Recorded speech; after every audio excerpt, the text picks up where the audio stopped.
ताज महोत्सव विदेशियों को आकर्षित करने का उत्सव आज से शुरू, लेकिन कहाँ हैं पर्यटक? आगरा में पर्यटकों का रात में रुकना तब तक आम था जब तक कि रात में ताजमहल के दरवाजे खुले रहते थे। लेकिन अशांत पंजाब में आतंकवाद की तत्कालीन लहर का प्रभाव पड़ा और 80 के दशक के मध्य में रात में ताजमहल को देखना बंद कर दिया गया। कला, शिल्प और संस्कृति का 10 दिवसीय उत्सव ताज महोत्सव 17 फरवरी शनिवार को शुरू होना है, लेकिन औपचारिक उद्घाटन 18 फरवरी रविवार को शिल्पग्राम में होगा। उत्तर प्रदेश पर्यटन मंत्री जयवीर सिंह और कैबिनेट मंत्री बेबी रानी मौर्य ताजमहल से 1 किलोमीटर पूर्व में स्थित शिल्पग्राम में महोत्सव का उद्घाटन करेंगे। 17 फरवरी को सूर सदन सभागार में मुशायरे का आयोजन किया गया है। ताज महोत्सव 1992 में शुरू हुआ, जिसका एकमात्र उद्देश्य विदेशी पर्यटकों को आकर्षित करना और शहर में उनके प्रवास को बढ़ाना था।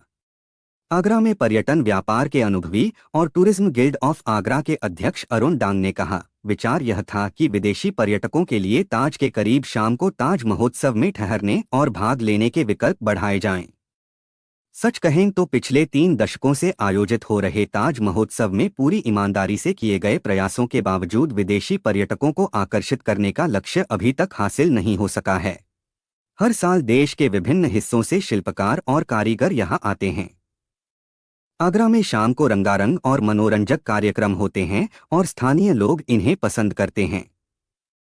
लेकिन विदेशियों की तो बात ही छोड़िए, दुर्भाग्यवश देश के अन्य हिस्सों से आने वाले घरेलू पर्यटक भी अपने यात्रा कार्यक्रम में ताज महोत्सव को शामिल नहीं करते हैं। डांग इस बात पर अफसोस जताते हैं।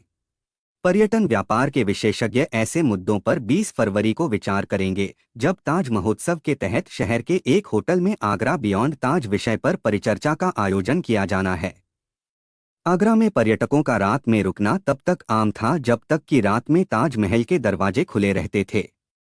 लेकिन अशांत पंजाब में आतंकवाद की तत्कालीन लहर का प्रभाव पड़ा और 80 के दशक के मध्य में रात में ताजमहल को देखना बंद कर दिया गया। ताज देखने आए पर्यटकों के पास आगरा में रुकने का कोई आकर्षण नहीं रह गया और इसका असर पर्यटन क्षेत्र पर दिखाई दिया। ताज महोत्सव के आयोजन के पीछे का विचार ताजमहल देखने आने वाले विदेशी पर्यटकों को कला, संस्कृति, हस्तशिल्प, शिल्प की एक खिड़की प्रदान करना था।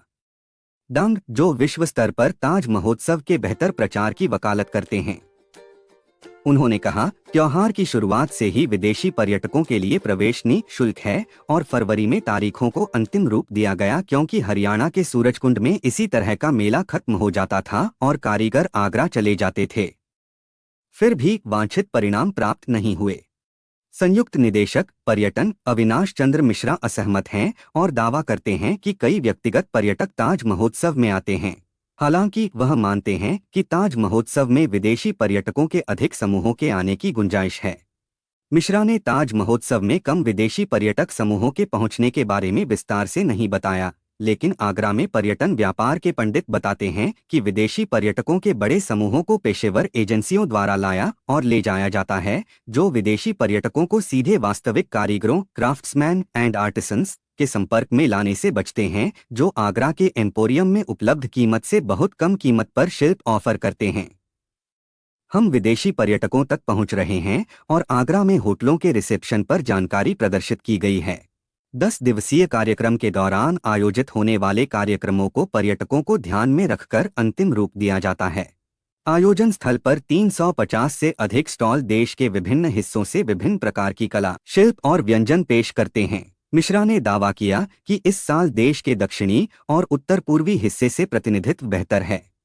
आइए अब ताज महोत्सव आगरा में मंत्रमुग्ध कर देने वाले निर्धारित कार्यक्रमों की कुछ तस्वीरें और वीडियो देखें।